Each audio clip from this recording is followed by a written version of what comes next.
آپ جہاں ہیں نیپال میں، کیا وہاں بھی اسی طرح تقاریب ہوتی رہتی ہیں؟ جی یہاں بھی ہیں، لیکن وہاں کے مقابلے میں کم ہیں، کیونکہ یہاں سننے والے کم ہیں، زبان بولنے والے کم ہیں۔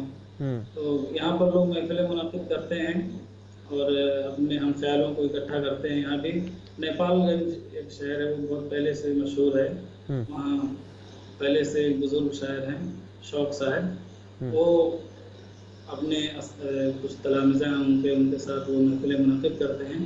اور کٹمنڈو میں بھی اردو اکیڈمی نیپال ہے، وہاں کچھ اردو کا کام ہو رہا اور پروگرام بھی لوگ منعقد کرتے ہیں۔ لیکن جو رفتار انڈیا میں ہے، جس طرح سے وہاں برابر پروگرام ہوتے رہتے ہیں، اس طرح سے یہاں پر نہیں ہو پاتے ہیں۔ 4 مہینے پر، کبھی 6 مہینے پر، کبھی سال بھر میں اس طرح سے پروگرام لوگ کرتے رہتے ہیں۔ مطلب ہم نے جیسے سنا، پڑھا، بلکہ دیکھا کئی جگہوں پہ اس بات کو پڑھا ہے کہ جب مہندی حسن صاحب جو بہت بڑے گلوکار تھے، پاکستان سے ان کا تعلق تھا، اور وہ جب نیپال گئے تو ان کو 21 توپوں کی سلامی دی گئی۔ تو اس کا مطلب ہے کہ زبان سمجھنے اور زبان کو پنپنے والے لوگ تو کٹمنڈو میں اور نیپال میں بہت موجود ہیں ماشاءاللہ۔ جی زبان سمجھتے ہیں، میں نے ذکر بھی کیا کہ خطبے اردو زبان ہی میں یہاں دیے جاتے ہیں۔ لیکن معاملہ یہ ہے کہ سب لوگ جس طرح سے وہاں دلچسپی لیتے ہیں، یہاں دلچسپی کا ماحول ہے، لیکن ان کو اس طرح مواقع فراہم نہیں ہوتے ہیں کہ لوگ اپنے اپنے کاموں میں مصروف ہیں، اور اس طرف بہت زیادہ توجہ نہیں ہو پاتی کہ ان کو اکٹھا کیا جائے۔ جو لوگ سنتے ہیں، یہاں کی ایک خاصیت ہے کہ یہاں کے نیپال والے جو لوگ اکثر ان کی تعلیم انڈیا میں ہوئی، اس وجہ سے بھی سمجھتے ہیں، اور کچھ فلموں کا بھی اثر ہے کہ ہندی فلمیں اکثر لوگ دیکھتے ہیں، اس وجہ سے بھی سمجھتے ہیں۔ اچھا، ویسے اوورآل کوئی، جیسے ہم مختلف ملکوں کی بات کریں کہ ظاہر ہے اس وقت تو ہندوستان میں بھی اردو کے حوالے سے بہت ضروری ہے مختلف کام ہونا۔ ہم برطانیہ میں بیٹھے ہیں، ہم یہاں اپنی سی کوشش کرتے ہیں بچوں میں زبان سکھانے کا عمل۔ آپ کے ہاں جو ہے یہ مدارس اور اسکولز جو ہیں یہ اردو کے حوالے سے بہت مستحکم کام کر رہے ہیں، تو آپ کو کیا لگتا ہے کہ کھٹمنڈو میں یا نیپال میں خاص کر کے اردو کا مستقبل تابناک ہے، اچھا ہے، روشن ہے؟ جی روشن ہے، کیونکہ کام کرنے کے اوپر ہے، کام جس طرح سے انسان کرے گا اسی حساب سے اس کو رزلٹ بھی ملے گا، اور اس میں کئی لوگوں کی سپورٹ کی بھی ضرورت ہے، اچھا کام ہو سکتا ہے۔ مدارس میں تو اردو پڑھائی جاتی ہے اور اردو بولتے سمجھتے ہیں، لیکن ادب کے حوالے سے، مطلب جس طرح سے ادب پہ کام ہونا چاہیے، مدارس میں اس حد تک کام نہیں ہو پاتا ہے، کیونکہ وہ اسلامیات سے جڑے رہتے ہیں اور ادب کے حوالے سے کام کم ہو پاتا ہے۔ ادب کے لیے اس میں لکھتے پڑھتے رہنا چاہیے، نثر وغیرہ، خاص کسی اردو ادیب سے جب تک تعلق نہیں جڑے گا تب تک وہ بات نہیں پیدا ہو پائے گی۔ مطلب سمجھنے بولنے کی حد تک تو ٹھیک ہے، لیکن وہ باریکیاں نہیں سمجھ پائیں گے جو ہونی چاہیے۔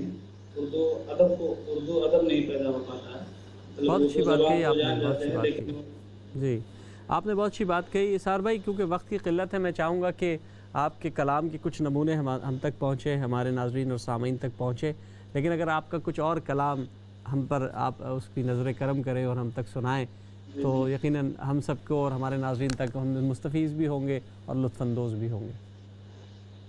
جی میں نے اردو پر ایک غزل کہہ لیجیے جی، وہ آپ کے سامنے میں پیش کر رہا ہوں، اردو کے حوالے سے ہے جی، کہ کرو تو کرو یار اردو زبان میں، واہ، کرو تو کرو یار اردو زبان میں، محبت کا اظہار اردو زبان میں، واہ، نہیں بھول سکتا حلاوت کبھی ہو، واہ، نہیں بھول سکتا حلاوت کبھی ہو، ملا ہو جسے پیار اردو زبان میں، کیا کہنے، کیا کہنے، نہیں بھول سکتا حلاوت کبھی ہو، ملا ہو جسے پیار اردو زبان میں، واہ، نظر ڈالیے تو خزانے ملیں گے، واہ، نظر ڈالیے تو خزانے ملیں گے، کروڑوں ہیں شہکار اردو زبان میں، کیا بات ہے، واہ، کسی اور زبان میں میسر نہیں ہیں، کسی اور زبان میں میسر نہیں ہیں، ہے جس طرح اشعار اردو زبان میں، واہ،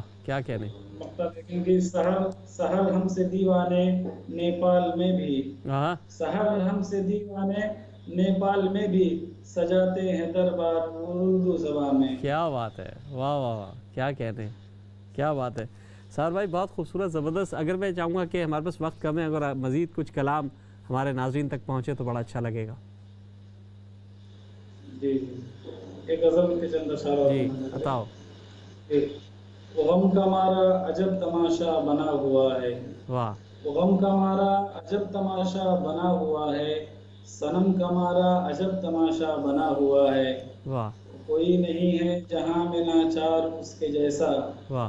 کوئی نہیں ہے جہاں میں ناچار اس کے جیسا، صنم کا مارا عجب تماشا بنا ہوا ہے. واہ کیا کہنے. وہی ستمگر وہی ہے محسن کرے بھی کیا دل، وہی ستمگر وہی ہے محسن کرے بھی کیا دل، کرم کا مارا عجب تماشا بنا ہوا ہے. ہاں ہاں ہاں. واہ.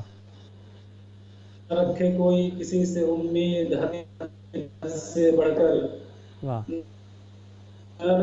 نہ رکھے کوئی، دھرم کا مارا عجب تماشا بنا ہوا ہے. واہ. اور اس کا ہر بات پر یہ کہنا وفا کروں گا، تو اس کا ہر بات پر یہ کہنا وفا وفا کروں گا، کروں گا. قسم کا مارا عجب تماشا بنا ہوا ہے. واہ واہ. سکون نہیں ہے، سکون نہیں ہے اسے کسی پل، سکون نہیں ہے، سکون نہیں ہے اسے کسی پل، درم کا مارا عجب تماشا بنا ہوا ہے. واہ. اور سحر پہ قدغن کسی کے بارے میں لب نہ کھولے، واہ. سحر پہ قدغن کسی کے بارے میں لب نہ کھولے، قلم کا مارا عجب تماشا بنا ہوا ہے. واہ واہ واہ کیا کہنے. بہت خوب بہت خوب. سار بھائی آپ کا کلام بھی ہم سن رہے تھے، آپ سے گفتگو بھی کر رہے تھے ہم. بالکل آخر میں آپ کیا کہیں گے آج کی اس نشست کے بارے میں، اور یہ جو رابطے ہو رہے ہیں الحمدللہ سے اس ٹیکنالوجی کے طفیل، اس سے کیا ہوگا اور کہ فروغ ہوگا کہ نہیں ہوگا اردو ادب کا، اس بارے میں مختصراً کیا کہیں گے آپ؟ بہت خوشی کی بات ہے یہ جو آن لائن پروگرام ہو رہے ہیں یا یہ جو سوشل میڈیا ہے، نئے زمانے کی تکنیک ہے، اس سے ایک بہت بڑی بات پیدا ہو گئی کہ بہت آسانی سے ہم لوگ کسی بھی جگہ، کسی بھی ملک میں، کسی بھی شخص سے، کسی بھی شخصیت سے ملاقات کر سکتے ہیں، اور ان سے بہت کچھ سیکھا جا سکتا ہے. بہت فائدہ ہوگا اس سے اگر اس کو ہم اس طرح صحیح استعمال کریں اور اچھے اچھے لوگوں سے جڑیں تو یہ بہت بڑے بہت بہت کی بات شکریہ ہے. سحر بہت اچھا محمود بھائی، آپ کیا، کی بہت خوشی ہوئی. آپ کی آمد کا، آپ اس محفل میں ہمارے شریک ہوئے، نیپال سے آپ نے شرکت فرمائی.